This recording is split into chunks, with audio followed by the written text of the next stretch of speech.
Welcome back to another episode of Steele Talkin Sports. I am your host, Jay Steele, and let's get talking. So, we are back for week 2 of the NFL. Um, what a week 1 it was. I hope you all enjoyed it. I did as well. The games were fantastic. Some good results, some bad results. Some teams definitely played above their pay grade, and some teams played far below. We'll get to them. I'm thinking for this, it would take too long for me to recap all of the games and then discuss the next week. So just as I go through the slate for week 2, I'll just talk about each team in regards to their week 1 performance. I think that'll be the best way. I'm not really sure, but we'll see how it goes. So first up on Thursday night, we've got Buffalo Bills at the Dolphins. Miami -2.5. The total is set at 48.5. Miami on the money line -140. Buffalo on the money line +120. Both teams won. Neither team covered. Buffalo won by 6. The closing line was 6.5. And Arizona had a 17-3 lead and let Buffalo back into that game. On the other side, Miami closing line was 3.5. They won by 3. They were also down early to Jacksonville, and were it not for a fumble into the end zone by Travis Etienne, I think Jacksonville was on their way to winning that game. So kind of tough luck for Jacksonville, but squeaked out a win for the Dolphins. What a weird situation for Tyreek Hill in the morning before the game. Hate to see that happen. As far as stats go, Tua, week 1 leader in passing yards with 338. So very nice to see him get off to a good start. Tyreek did have 130 yards, so pretty impressive after all that happened to him in the morning. Let's see. Obviously, like I just said, Tua led in passing, so Miami is first in passing. Devon Achane did have a good game running the ball as well. So you definitely like to see that out of the Dolphins because, last year they seemed kind of one-dimensional where they passed a lot, but sometimes they didn't have a running game that was, as a backup. So great job for both teams getting off to a 1-0 start. For this game, let's see what we got for injury report wise. 3 defensive players out for Buffalo. I don't know how much these guys played.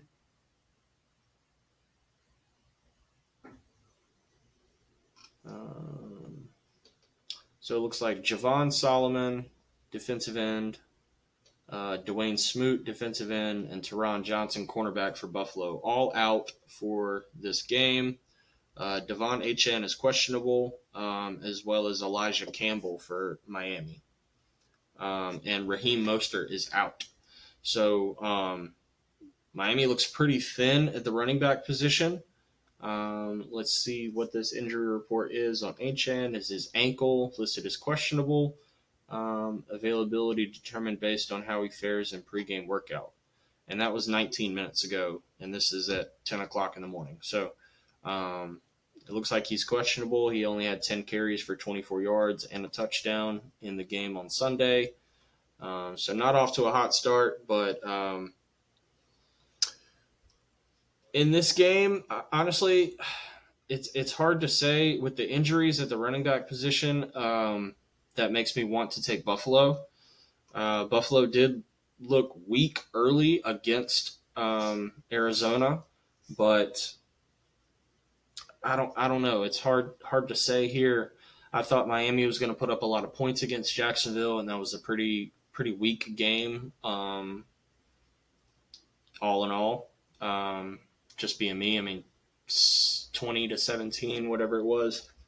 I definitely thought that game was going to be, excuse me, well over like 45 or 50 points. So, the game being that low scoring was kind of surprising. I thought Miami would have more offense to start the season. So that being said, I think I would like to be on the Buffalo plus 2.5. Maybe sprinkle the Buffalo money line. I just think they looked better on offense once they got going after being down 17-3. Josh Allen made some ridiculous plays. He's obviously still very effective running the ball into the end zone, definitely from inside the 10-yard line. So you always have to be aware of that. And I don't know if the Miami defense is ready for that, because they were giving up yards to ETN left and right against Jacksonville. So I like Buffalo here. I think this is a game where Josh, spreads it around, he runs it around, and Buffalo comes out with a win in Miami. I like the Buffalo plus 2.5. Let me mark that down. And we'll move on to the next game. So now on Sunday, 1 o'clock, start with the Cowboys and the Saints. Saints travel to Dallas. Dallas is favored -6. Total is set at 46.5. New Orleans on the money line plus 210, and Dallas on the money line -250. This should be a good matchup, I think. I mean, both teams put up a bunch of points. The Saints, just ran over Carolina. That wasn't really any competition, so you can't take a lot away from them scoring 47 in week 1.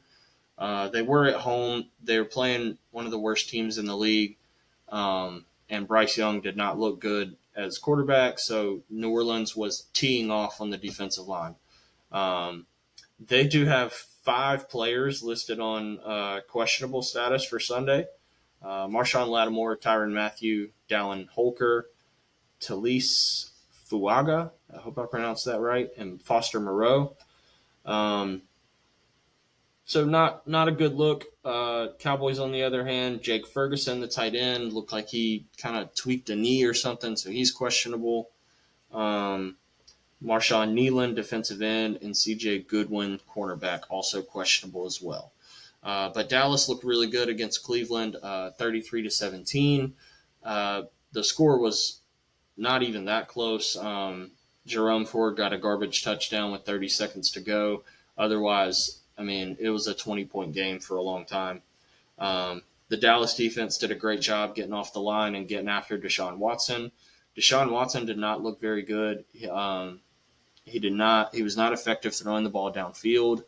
I think on all passes over 10 yards, he had no completions. So he was like 0 for 12 on passes over 10 yards or more. Not a good look for the Cleveland Browns. They're in a bad spot. But when it comes to this game, obviously I think points will be scored. Obviously New Orleans plays in a dome. Dallas, first home opener. We usually like to put up a bunch of points in those home openers. So the over is definitely in play here. I actually think this is very low.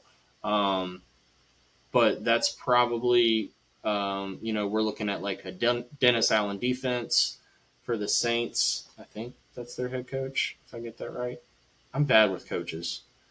But Mike Zimmer's defense looked very good against the Saints, or not the Saints, I'm sorry.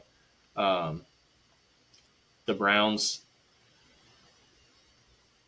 So this could be a defensive matchup, but Dallas is prone to giving up points and giving up yards. So I don't think that we're going to be the most stout defense week in and week out. Derek Carr did prove that he could throw the ball down the field. 19 of 203, 200 yards, 3 TDs. Alvin Kamara had 15 carries, 83 yards, and a touchdown. and Rashid Shaheed had one long bomb from Carr, 73 yards and a TD.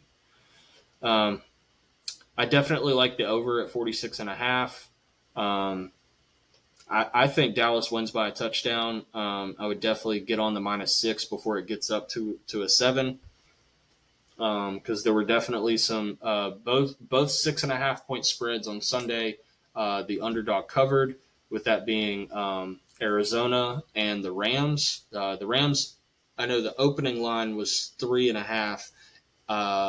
It closed at 5.5, but I bought it up to 6.5 and won that bet. Even though on last week's episode I was on Detroit -3.5, but by the time that I was going to bet that, I couldn't get the 3.5 at a favorable number.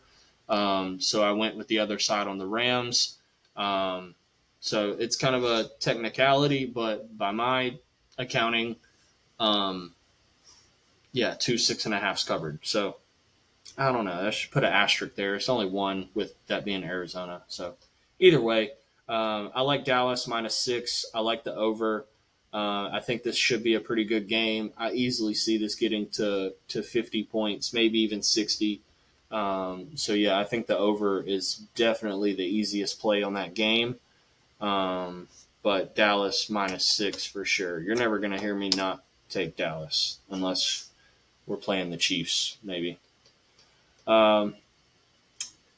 Next up on the slate, we have. I don't know what order I want to go in. We'll just go the way that ESPN has them listed. Next up, loading. We have Buccaneers at Lions. This is interesting. Why is Detroit favored -7.5 against Tampa Bay? I know Tampa Bay played Washington, but they looked really good. Baker Mayfield was super efficient. 24 of 30, 289, 4 touchdowns, 2 of them to Mike Evans. I mean, Jesus Christ. Goff did not look that good. 18 of 28, 217 yards, 1 TD, 1 pick. David Montgomery looked great, 17 carries, 91 yards, and a touchdown. But man, why is Detroit favored so heavily in this game? I don't understand. Tampa is a much better team than this. This is disrespectful to Tampa Bay, I think. I just do not see the Lions being able to cover a 7.5 point spread. They're good, but I don't think they're that good. And Tampa is much more competitive than this 7.5 number. I think this is disrespectful. I know that Baker on the road is not as good as Baker at home.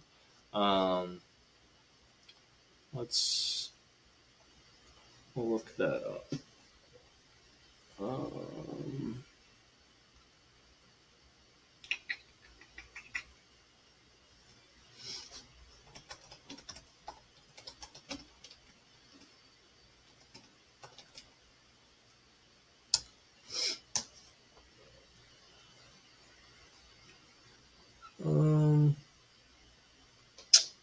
All right, I can't find what I'm looking for. Oh well. I just know that Baker playing at home in Tampa is much better than Baker playing on the road anywhere else.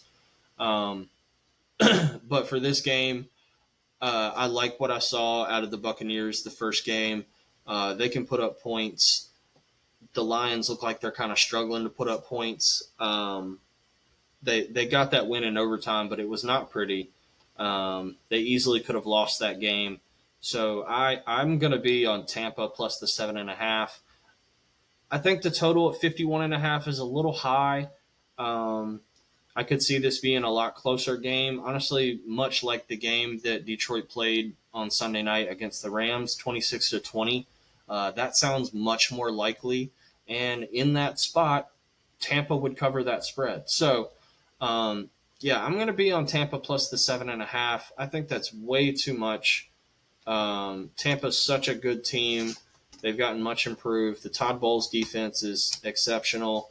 I know I know he's a rookie quarterback, but they were causing Jaden Daniels a ton of problems on the Washington offense on Sunday. So I definitely like Tampa in this spot. Tampa could maybe win that game at a plus 290 money line. Do not make any mistake about that. I think Tampa is a very good team. Um, so yeah, I just disagree with that line. So I'm going to be on the Tampa Bay Buccaneers. Next up, we move to Indianapolis at Green Bay. Obviously, in this game, Jordan Love is out for 3 to 4 weeks. Wow, they have doubtful as his injury status, bro. He's out for 4 weeks. There's no doubtful about it. Anthony Richardson and the Colts played a great game against the Texans. Hard fought game. Threw a laser 68 yards in the air for a touchdown. Just very impressive. He's only 9 of 19 passing, 212 yards, 2 TDs, and a pick, but he did carry the ball 6 times for 56 yards and a touchdown. The dude is good. They easily could have won that game. That was a great game to watch. On the other hand, Green Bay, played a tough game against the Eagles. I didn't get to watch that one, but it looked like it was pretty back and forth. He went 17 of 34, 260 yards, 2 TDs, and a pick. So obviously some really long catches in there for only having 17 completions for 260. But tough break to get injured. So the Packers will be starting Malik Willis at quarterback, and that is why Indianapolis is favored -3 on the road at Green Bay. Malik Willis is not a very good quarterback. Even they only traded for him like 3 or 4 weeks ago. So how caught up to speed is he on the offense? We won't really know until game time on Sunday. But yeah, this should be an easy smash spot on Indianapolis -3. I like the under here too, under 40.5. If you wanted to play like a prop bet, maybe look at like Green Bay team total under, because with Malik Willis, like how many points will they really be able to put up? I doubt a lot, but yeah, I'm taking Indianapolis -3. I'm not going to spend a lot of time on that game. Next up, we have the New York Jets at the Tennessee Titans. Tough break for Aaron Rodgers on Monday night. They just did not look very good against San Francisco. The San Francisco defensive line was everywhere. He didn't look immobile. He didn't look as bad as Kirk Cousins, I'll tell you that. But he didn't look like he was ready to run at all. So Rodgers, 13 of 21, 167 yards, 1 TD, 1 pick. The pick, I won't really put too much on that because it went through the receiver's hands. He should have caught that. On the other side, Will Levis, 19 of 32, 127 yards, 1 TD, 2 picks. Tony Pollard had a good game, 16 carries, 82 yards, and a touchdown. And then Alan Lazard, 6 receptions, 89 yards, and 2 touchdowns. 1 from Rodgers, 1 from Tyrod Taylor in garbage time. The Titans, what a tough loss. They were leading most of the game against Chicago. Will Levis made some crazy mistakes and threw a pick 6 that gave Chicago the lead late in the game. Tough break, but he's a second-year quarterback, but he's got to be smarter than that. You can't make those kind of mistakes. Those are game killers. You had the game in hand, so you just can't afford those kind of mistakes late in the game. For this game, though, I think the Jets, coming back to the East Coast, they get it together. Rodgers, I feel like will be able to tee off a little bit on the Tennessee defensive front. He's not going to be going up against the likes of Fred Warner and Joey Bosa and this just unrelenting San Francisco front that he had to go against on week one. So, um, yeah, I like the Jets in this spot. This is a tricky game. It could come down to a field goal because the Jets didn't look that good on offense. Like I wonder how many points can they put up. But I think Rodgers in week two he gets it together, and he shows us some offense. Um, he let me down on Monday night, but I'm just going to go back to the well with that one. Um, New York Jets minus the 3.5. The over under is set at 41. I think that's a pretty good total. See, obviously the Jets only put up 19 points. Titans put up 17. Um, yeah, that sounds about right. I could see this being a 27-10 game. Jets win, and you hit the under. Because the Jets defense is pretty good. They had a couple of good series against San Francisco, and then Brock Purdy turned it on. And even though it was a lot of field goals, they scored on 8 straight drives. So San Francisco just turned it on when they wanted to.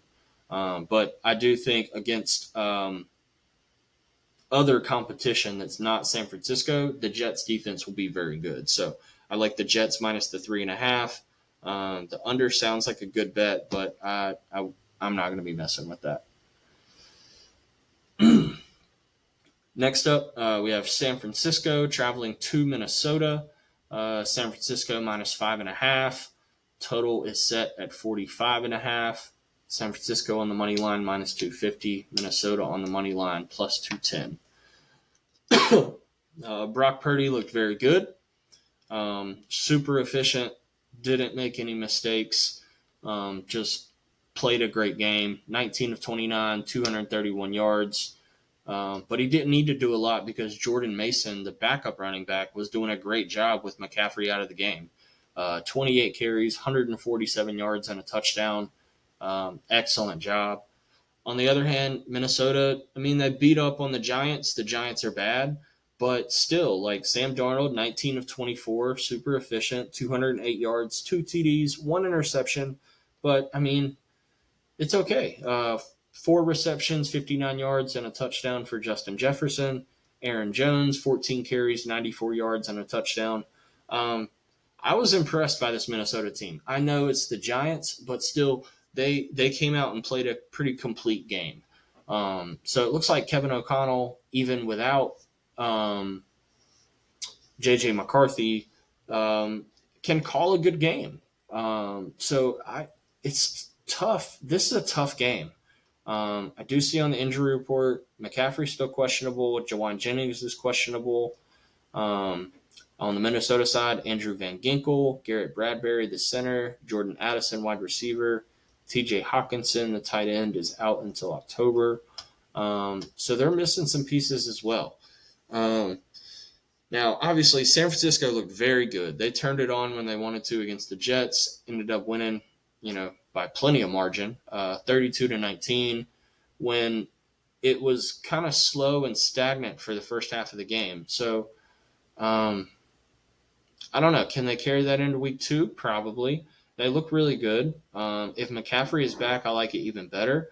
But we won't know until Sunday. All things kind of sound like this is maybe more of a nagging injury, and they want to keep him out to make sure he's just 100%. But I don't understand. You had the entire offseason. Like, you guys haven't played in the Super Bowl since February.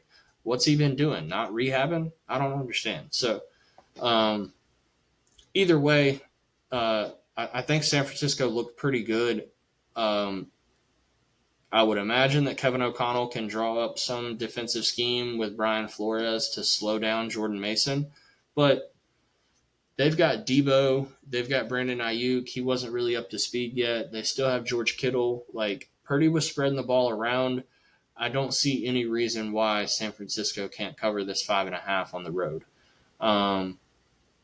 Minnesota did look pretty stout against the Giants, but again, it is the Giants. I like the comparison better with San Francisco, kind of handling a good Jets defense for 8 drives in a row. Field goal, field goal, field goal, touchdown, field goal, field goal. Like they just put it on them. They wore them down. They kept the defense on the field. That's the San Francisco strength, and I don't see any reason why Kyle Shanahan doesn't call another beautiful game like that. So I will be on San Francisco minus the 5.5. Next up, Seattle at New England. Ugh, what an ugly game. Geno Smith did not look very good against the Broncos. They easily could have lost that game. They had 2 safeties. I don't think I've ever seen that in one game against the same team, but it was in the first half. Like 2 safeties in the first half. Whatever Denver was doing punting the ball, they were doing a great job because 2 or 3, maybe even 4 times they had pinned Seattle inside the 10. So Seattle was having long drives to start with, but two safeties is bad. I know one was an actual sack, one was a holding penalty, but either way, like you got to clean that up. Geno was 18 for 25, 171 yards, 1 touchdown, 1 interception. Kenneth Walker did have a good game, 20 carries, 103 yards, and a TD. But so did New England. They surprised everybody and beat the Bengals. The Bengals did not look good at all, and New England had a great game plan for them. They ran the hell out of the ball. Ramondre Stevenson, 25 carries, 120 yards, 1 touchdown. Brissett didn't do anything special, 15 for 24, 121 yards, but hey, he got the win. That's all you can ask for at the end of the day. Now, New England was on the road. This is their home opener, and they did pour the Gatorade on Coach Gerard Mayo like they won the national championship. So, usually most people want to fade the team after the Gatorade bath. This is a little different, though. It depends who you have on your schedule. And Seattle, not that impressive to me. I just think, like, New England, a 3.5-point dog at home. I just don't know. I kind of want to take a risk on New England here. I just think that Gerard Mayo has a better defense than maybe we're giving him credit for. And, he's been in the Patriot system for, I don't know, a decent amount of time that I feel like he's more ingrained with that system, and he can get those guys moving and motivated after, a week 1 win. But also that Geno Smith has some holes. And here on the injury report, it looks like Kenneth Walker and Tyler Lockett are questionable. So if those guys are not 100%, I like it even better. I just think Seattle looked really sloppy against Denver. And you can't mistake that. Denver had a rookie quarterback in Bo Nix, and I know he made some bad plays, but he was moving the ball down the field, and he put up 20 points on the road in a pretty nasty Seattle environment. So I don't know if I trust this Seattle team yet. I have to see it before I believe that they're a 3.5-point favorite on the road. So until then, yeah, I'm taking New England plus the 3.5. I think they keep it close. Maybe they surprise everybody and get another win against a decent opponent. And dude, if New England's 2-0, Jesus, like that would be a super surprise for the entire league. But yeah, let's go Patriots plus 3.5, and we'll just keep it pushing. Next game, New York Giants at the Washington Commanders. Commanders opened at -3. It's now down to -1.5 for the Commanders. Total is set at 43.5. I will say Daniel Jones is probably the worst quarterback in the league. He looked so bad. 22 for 42, 186 yards, two interceptions. On the other hand, Jaden Daniels, 17 for 24, 184 yards. He had 16 carries, 88 yards, and two touchdowns. So it was an ugly score for both teams, but Washington actually moved the ball down the field quite a bit. They looked decent, and they can most certainly win this game because the Giants are so bad. I did not think they were that bad, but they are that bad. Um, yeah, Washington minus 1.5. I'm not going to spend any more time on that because that is an ugly game. That is a game that I don't want to watch. I think I said it last week that Minnesota and New York was an ugly game. No, this is an ugly game. Please do not subject your eyes to that television experience. Next up, LA Chargers travel across the country to Charlotte to the Carolina Panthers. This spread opened at -3. It is now up to LA -6. Obviously, I don't need to say it. The Carolina Panthers look bad. Bryce Young looked really bad. Bryce Young, 13 for 30, 161 yards, two interceptions. Yeah, really bad. Justin Herbert, 17 for 26, 144 yards, one touchdown. J.K. Dobbins had a solid game, 10 carries, 135 on the ground, and one touchdown. And the rookie Ladd McConkey out of Georgia, 5 catches, 39 yards, and the TD catch from Herbert. On the injury report, we do have Josh Palmer, wide receiver for the Chargers, and Joey Bosa. Both are listed as questionable. Panthers, Jadeveon Clowney, and Johnny Hecker, the punter. I didn't know Clowney was on the Panthers. Oh, that's a nice pickup. Obviously, Chargers won 22-10 against the Raiders. That was a close game for the first half, and then the Raiders made some mistakes, so it looks like the Chargers controlled the game, but they really didn't. Carolina, on the other hand, lost 47-10. They just looked bad. Yeah, Chargers on the road. I believe in Jim Harbaugh. His defense looked good. Obviously, only giving up 10 points to a Raiders team that has some weapons. I mean, they looked decent sometimes last year. So yeah, I mean, I don't see why we don't trust Jim Harbaugh in this spot. He's coming off his first win. I just saw a clip of him on Twitter, like pushing sleds with Justin Herbert. So it looks like he's getting into it with the team. I'm sure the team loves that like a 50-plus-year-old coach is like out here pushing sleds with us. That really fires the boys up. So yeah, I'm all in on Harbaugh this week. Let's go.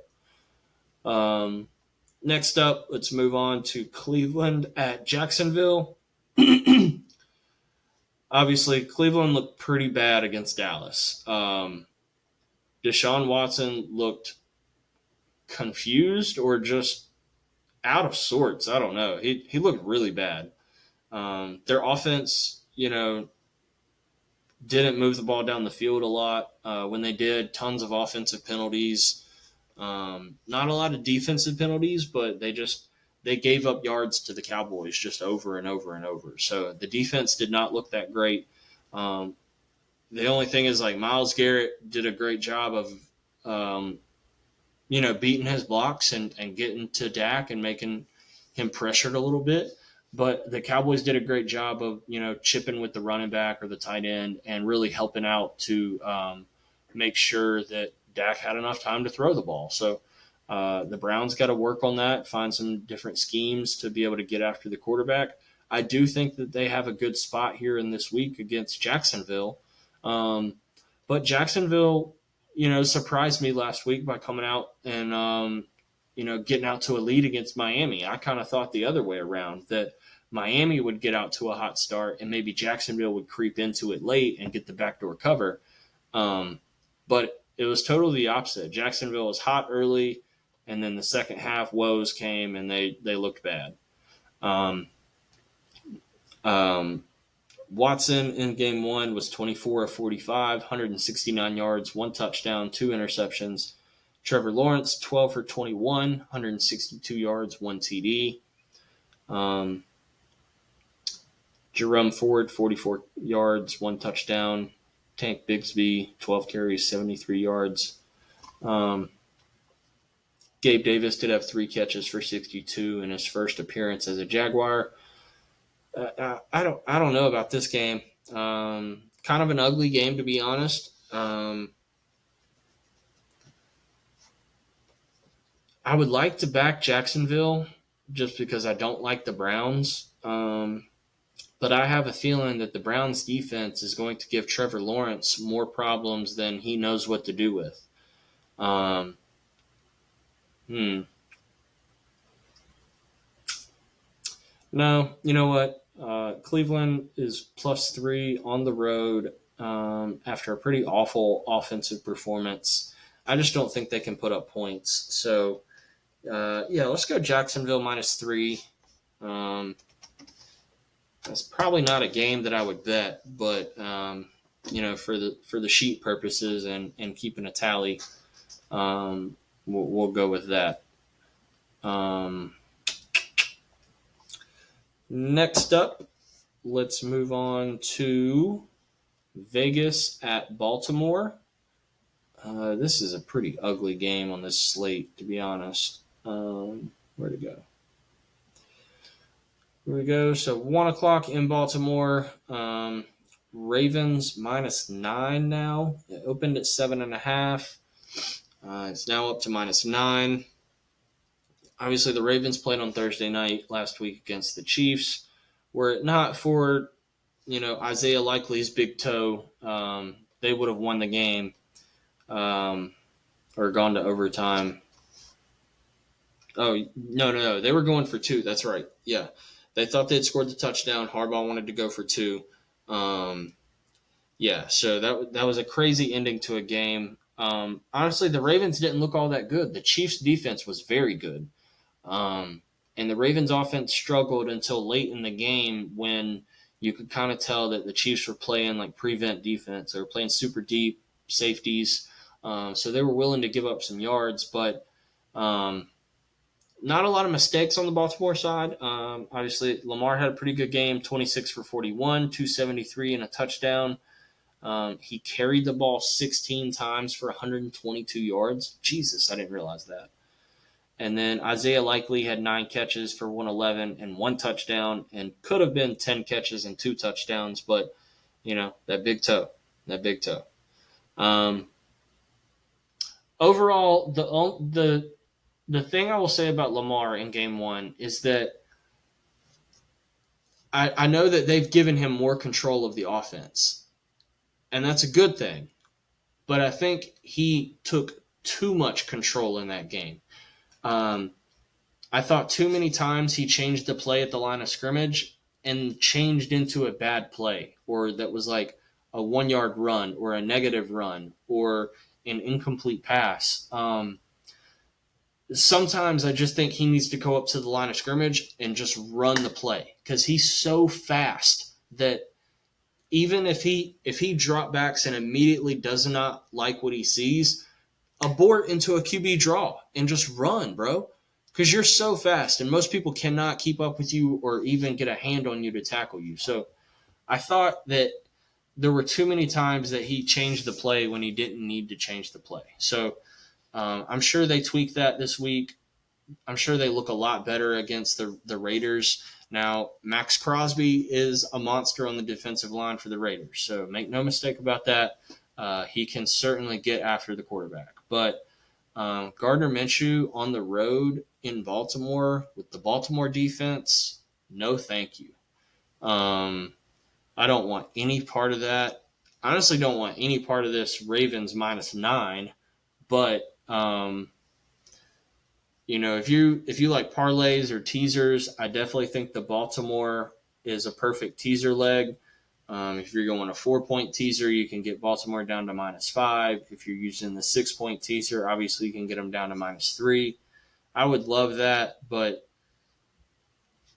I just don't trust the Baltimore offense right now. I know they put up 20 points against Kansas City, which is pretty good against Kansas City, but I got to see it to believe it. I need to see you win by 10 before I can bet on you to win by 10. I don't know. That's just how I feel about it. Um, I'm going to pick Baltimore -9, but this is not a game that I would bet, not at that number. Um, if you want to include this on a parlay, use the adjuster, the slider on DraftKings, and get down to like a -6.5 or a -5.5. That number will be super juiced, but if you throw it into a parlay, it'll all even out. So Baltimore -9 is the play, but not a game that I'm going to be betting, at least not at that number. Next up, we move into the 4 o'clock slate.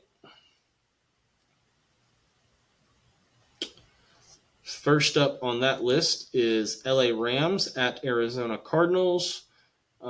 This opened at Rams -2.5. It is now flipped over 0 and Arizona -1. That's interesting. I would assume that's because Puka Nacua has been placed on injured reserve. So he is out until October 20th. Also, offensive tackle Joe Noteboom is on IR as well. He definitely played in that game. I remember seeing his name like in the huddle beside Matt Stafford. On the other side, no real injuries for the Cardinals. Rams looked solid against the Lions. That was a hard-fought game. It was very back and forth. Traded leads, once or twice. Stafford, 34 for 49, 317, and a tutty. Kyron Williams had 18 carries for 50 yards. And then Cooper Kupp, nuclear performance, 14 catches, 110 yards, 1 touchdown. Great game. Like I said last week, Cooper Kupp is a monster. But now that Puka Nacua is out, you know that he's going to get a lot more attention, probably some double teams. So somebody else is going to have to step up in the wide receiving core for the Rams. On the other side, the Cardinals looked very good against Buffalo. They jumped out to a 17-3 lead. Wish I would have used that up early and win money line boost on the Cardinals. I chose the Redskins instead, and they did not win. But Kyler Murray looked good. He looks healthy. He looked fast. I thought he played a pretty solid game. 21 for 31, 162 yards, and a touchdown. He had 5 carries for 57 yards. Not a bad game at all. I think that just the Arizona defense just kept giving up yards to Josh Allen. So if that wasn't the case, I think they win that game. But that was a very good game on the road in Buffalo for the Cardinals. The Rams, on the other hand, had the late night Sunday night game against Detroit. So both of these teams come back from the West Coast. There's no real advantage there because they both played on the East and had to travel back. So both are actually going to be kind of tired, which in this game makes me want to take the under at 47.5. I kind of think there will be a little bit less points scored due to both of them having to travel back from the East Coast. The Rams playing the Sunday night game, so depending on when they left, if they left after the game, like midnight, then they didn't return home to the West Coast till 3 a.m., 4 a.m. at best. And that's Eastern Standard Time. So I don't know. That seems like a lot of travel. They probably waited till Monday. The Cardinals, on the other hand, they played at 1 o'clock in Buffalo, so they were able to get home probably before LA even kicked off at 8 o'clock. So I would definitely say the rest advantage is there for the Cardinals. And yeah, I think Cooper Kupp and Matt Stafford will have a pretty solid game, but at a 1-point spread, I'm just going to take the Cardinals. I think Kyler Murray and the Cardinals get it done. but I think this will be a really good game in the 4 o'clock slate. There's only 3 games at 4 o'clock this week, so I don't know. I mean, eat well. We'll get to it. The other 2 games look kind of weird, but yeah, Arizona -1, maybe the under. Next up, Pittsburgh at Denver. Pittsburgh is -2.5. The total is set at 36.5.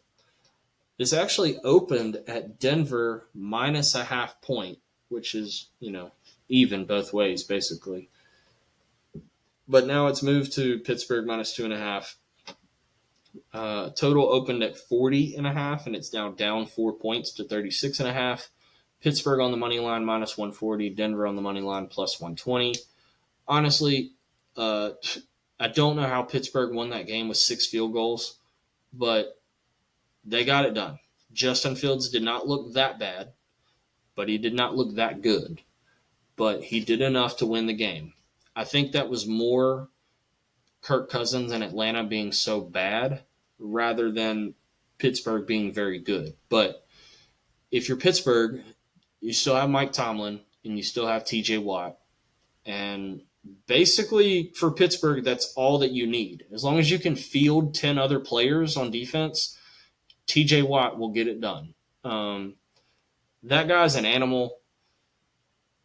I think every time that Scott Hansen flipped, the red zone channel to the Pittsburgh game, it was a TJ Watt highlight. So that guy's an animal. I think he gets after Bo Nix this week, even though I liked what I saw out of Bo Nix last week.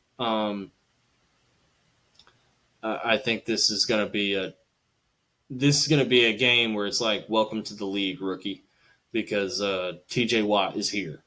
For stats, Justin Fields 17 for 23, 156 yards. Najee Harris had 20 carries for 70 yards, and George Pickens 6 catches for 85. So solid game for Pittsburgh, even though no touchdowns on the board for anyone. Bo Nix, on the other hand, 26 of 42, 138 yards, 2 interceptions. He did run the ball for 5 carries and 35 yards and a touchdown. The touchdown was pretty slick. If you didn't catch that highlight, he rolled out inside the 10-yard line.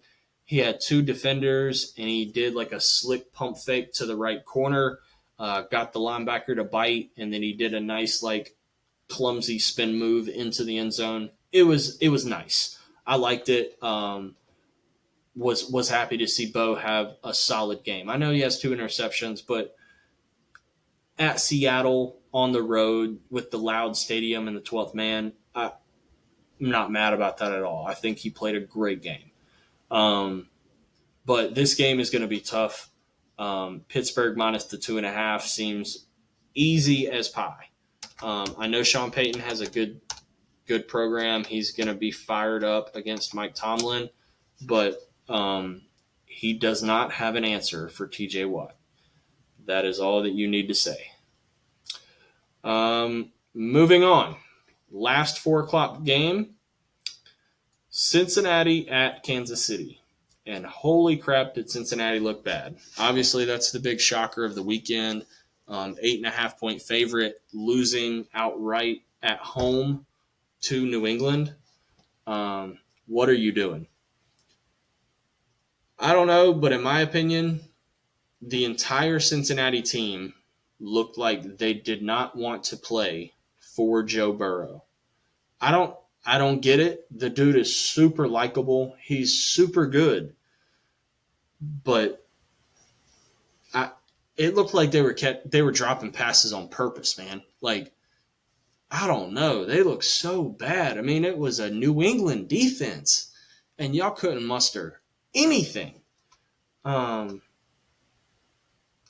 16-10. I don't know, man. They got to get it together. T. Higgins is questionable. Jamar Chase has 6 catches for 62 yards. I mean, Burrow was 21 for 29, 164 yards. Zach Moss, 9 carries, 44 yards, and a touchdown. I mean, that's not good enough. Mahomes against the Ravens was 20 for 28, 291, 1 TD, 1 pick. Pacheco, 15 carries, 45 yards, and a touchdown. Rashee Rice, 7 catches for 103. I mean, Cincinnati's got to step it up if they want to compete in the AFC. But specifically, if you want to get over the hump of Kansas City, you've got to put up more than 10 points when you play New England. So Kansas City minus 5.5. The total is set at 48.5. KC on the money line minus 230. Cincinnati on the money line plus 195. After what I saw, I don't know if there's any way that Cincinnati keeps this within 10. They were so bad. So bad. In Kansas City, they played the number 2 team in the AFC, basically, in the Ravens, and they put up 27 points. They look good. They look really good. Travis Kelce was a little, absent. Could have been better performance out of him. But I liked what I saw out of Kansas City. They looked strong. Their defense looked good. They looked healthy. They looked fast. They looked hungry. They did not look like they were having a back-to-back Super Bowl hangover. They look like they're out there having fun, loving life. So I don't see any reason why we don't back Kansas City minus 5.5. This will probably be by Sunday be closer to 7 because nobody's going to have any faith in Cincinnati after what they saw last week. They're going to be scared to back Cincinnati. So yeah, jump on the Kansas City minus 5.5 now while you can. 2 games left. We got the Sunday night game, Chicago at Houston. Rookie quarterback against second-year quarterback. Caleb Williams should not have a win to his record. Make no mistake, he should not have a win to his record because he did not do anything spectacular to win that game. Let's just recap how that game went. First quarter, Tony Pollard, 26-yard run. Tennessee up 7-0. Nick Folk, 40-yard field goal. Tennessee up 10-0. Chiggy Okonkwo, 17-yard pass from Will Levis. Tennessee up 17-0. And then with 27 seconds to go in the first half, the Bears got a field goal by Cairo Santos to make it 17-3. Then in the third quarter, Jonathan Owens' 21-yard return on a blocked punt. Blocked punt, touchdown. Chicago down 17-10. Another field goal. But the first field goal from 50 yards, 11 plays, 44 yards. Solid drive. The next drive, 4 plays, 1 yard, 48-yard field goal. So they got the ball in field goal position and never moved it. That's pathetic. And then finally, the cream of the crop, Tyreek Stevenson, 43-yard interception return. Oh, and Caleb Williams did complete a pass to DeAndre Swift for a 2-point conversion. So, I say all that to say, Caleb Williams did nothing offensively to win that game. His defense won him the game, and if Will Levis doesn't make a stupid mistake chucking the ball, they would still have won that game. So I don't see how you could even think of backing the Bears in this spot. Caleb Williams was 14 for 29, 93 yards. DeAndre Swift, 10 carries, 30 yards. And then their highest totaling receiver, DJ Moore, 5 catches for 36. That is not going to cut it. You got lucky to win a game with those kind of numbers. You will not win a game in Houston with those kind of numbers. CJ Stroud looked fantastic. He got better as we knew he would. We knew he was great last year after 4 or 5 weeks. Well, he's back. 24 for 32, 234 yards, 2 touchdowns. Joe Mixon, what a pickup for Houston. 30 carries, 159 yards, 1 tutty. Bro, have a day. Have a day. Have a day. And then Nico Collins for Houston, 6 catches, 117. Great job. Houston it opened at -6.5. It's down to -6. So some people like Chicago. Don't know what they're seeing. But total is set at 45.5. I like this Houston team a lot. I told everybody I could last year that I liked Houston. I know they only won by 2 in Indy, but that's a divisional game. They've got a rookie quarterback coming in. Keenan Allen is questionable. I don't like that. So, yeah. Excuse me. I think the Texans at home, they've got a great defense. They've got D'Amico Ryans as their head coach. Great defensive mind. I think they turn it up on Caleb Williams, and they absolutely smash the Bears. So, yeah, Houston -6 for me. And then last but not least, we move on to Monday night. The Falcons at the Eagles. Jesus Christ. I do not want to see Kirk Cousins play football again. He looked so bad.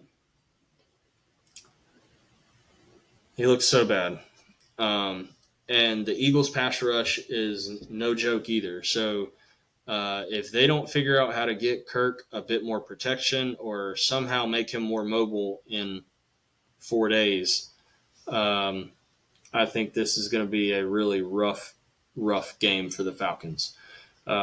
In that week 1, Cousins was 16 of 26, 155 yards, 1 TD, 2 picks. Jalen Hurts was 20 for 34, 278, 2 TDs, 2 interceptions. Saquon, great game. First game as an Eagle, 24 yards, 109 on the ground, and 2 TDs. I think he did have a pass-catching touchdown as well. Just nuclear performance. Great job. And for this game, I mean, I don't need to say it. Like, the Falcons are bad. The Eagles at home opener, a bit more rested since they played on Friday in Brazil, so they got back, before anybody played their Sunday games. So I should think that the Eagles would really rough up the Falcons in this spot. I don't see why not at all. I did have some questions about the offensive line with the Eagles losing Jason Kelce. Like, how big of an adjustment does that take? And I think it's going to take a little bit longer. Spoke to an Eagles fan last night, good friend of mine. He was on the same page. He was like, he said he didn't realize how much of an impact Jason Kelce makes on the offense, but also on the quarterback. Like, he makes the quarterback's job easier, reading defenses, knowing what protections need to move right to left or left to right, or here's your blitzer here. Like, Jason Kelce was a super important part of the Philadelphia offense. And it's going to take some time, but obviously they played a solid game in Brazil against Green Bay. They gave up, 29 points, but they put up 34. So Eagles offense is still churning. The Falcons defense is not good at all. So I think the Eagles easily put up 30 points against the Falcons. Can the Falcons put up 18 to get to the over? I doubt it. This could easily be like, you could have the same score in this game that you had in Minnesota, New York, 28-6. That could exactly be the score, because the Falcons are bad. All right, that is the last game. So Philly -6. As a recap for last week, if you listen to the episode, all of the picks that I made against the spread, that total last week was 10-6. So we are off to a good start on the year. 10-6. If you're betting, in a unit format, I've upgraded my unit to a $10 unit size. It's not a ton of money, but again, I'm not trying to make a living off of this, at least not yet. But you've got to learn to operate with smaller amounts of bankroll before you can graduate to spending your whole paycheck on something. I was doing $5 units during college basketball and the baseball season. I've done a little bit better, so I've upgraded my unit size to $10.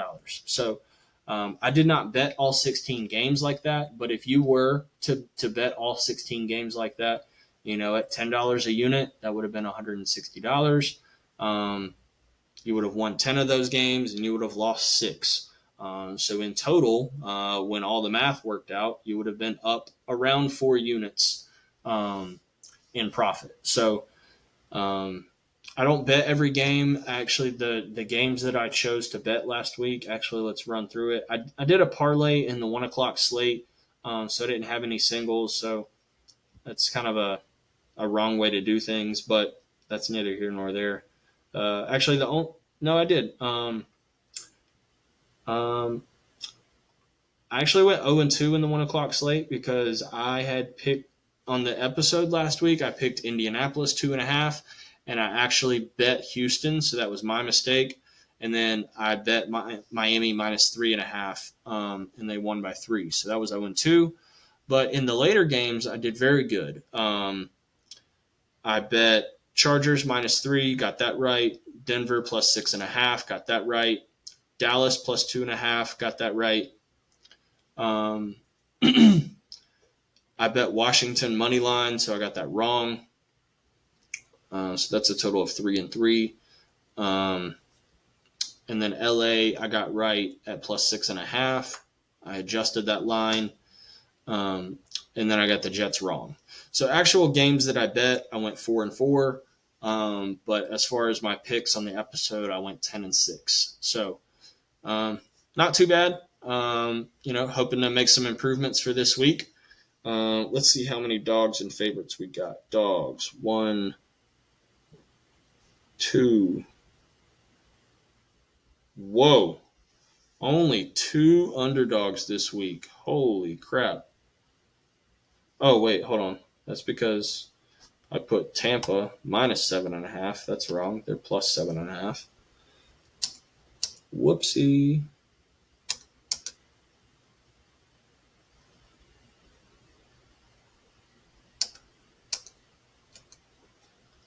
Yeah. Okay, so I have 3. Buffalo, Tampa, and New England. Man. Well, it is what it is. Hey, I mean, that's just how I look at the games. I don't intend to bet all favorites, but when the matchups line themselves up that way, you got to take what the matchups are giving you. Well, we'll see how it all shakes out. That is my analysis of the picks for this week. Again, I'm still working on getting onto OBS Studio to have better on-screen graphics and a better look to this podcast. I will get there when I get there. I am not the best tech-savvy person when it comes to recording or streaming. So, holy crap, I've been talking for an hour and 3 minutes. Let me get off of here. I hope you have a great rest of your day. Enjoy these football games. Buffalo, Miami at 8 o'clock. Let's go Buffalo. Josh Allen, anytime touchdown, probably best bet of the day. Thanks, everybody.